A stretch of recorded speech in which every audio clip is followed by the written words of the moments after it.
Tregu shqiptar po përjeton një rënje të ndjeshme të çmimit të patates e ndikuar nga rritja e importeve, kryesisht nga Gjermania.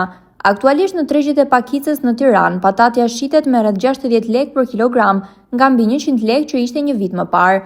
Sipas të dhënave të Instat, çmimi mesatar në shkurt 2026 arriti në 77.9 lekë për kilogram, rreth 22% më pak krahasuar me të njëjtën periudhë të vitit të kaluar.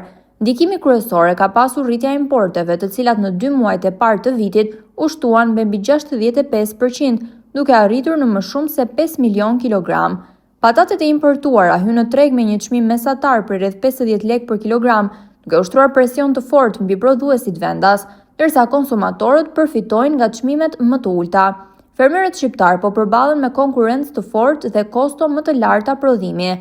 Situata lidhet dhe me mbiprodhimin në Gjermani, ku prodhimi i vitit 2025 arriti nivele rekord. Teprica e mëdha ka detyruar eksportin me çmime minimale, duke rritur ndjeshëm furnizimin në tregjet e Ballkanit përfshirë Shqipërinë.